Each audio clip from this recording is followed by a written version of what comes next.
Wells Fargo is a very large company. I know the $2 million sounds large, but relative to their overall franchise, it's not that large. And the fees that it represents is only about $2.5 million.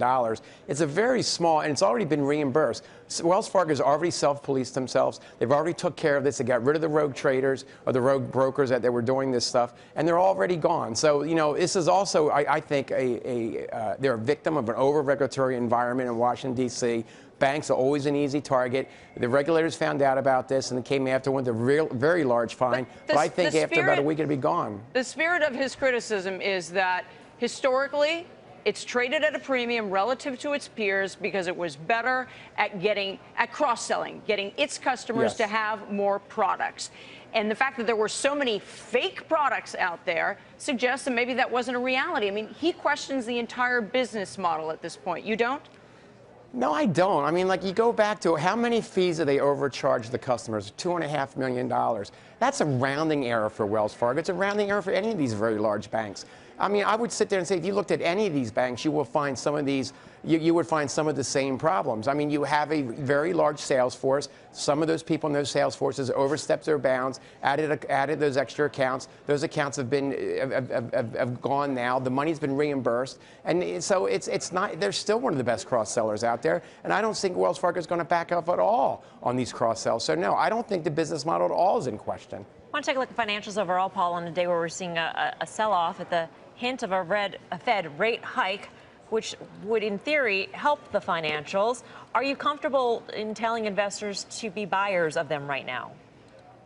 You know, these guys had a nice run on the thought that the Fed was going to raise rates, so I'm kind of surprised a little bit that they're down. I think they're down the overall tape. You do have some financials out there on the asset-sensitive side, like a Zions and a CMA, that are up for the day. I think that, you know, the higher rates will help on the short end, help the banks, especially banks focusing on commercial C&I loans. But what we really need is a steep yield curve, a steeple yield curve. You see the 10-year's up 7 or 8 basis points today. That's what the banks really need. They need that to go up about 100 to 150 basis points for them to really take the benefits of, you know, of a growing economy, if you want to say it. But, you know, this is really just a small move, not going to have a major impact to the banks. I think some of these banks are trading off pity on the overall market. I take your point on that, Paul, and Lord knows you've been here. We respect you, and you've been here a lot of times.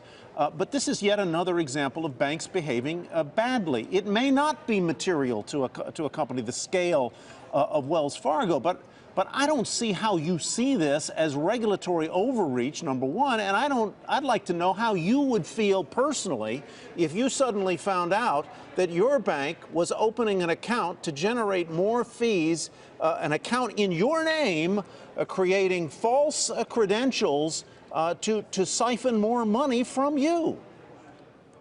You know, I'm not going to sit there and say if my bank did that I wouldn't be upset. But if the bank came back out and apologized and said this was done by a teller that has been fired, I want to take a different view there. I mean, if you think that other companies don't cross the line, or other institutions, their salespeople cross the line, they do. And you know, and they are, you know, Wells Fargo's policed themselves. These tellers or whoever was doing this, they've been fired for a while. It's not something brand new that regulators found out. Speaking personally, Paul, if I found out that they had been doing this, I would get my account the hell out of there.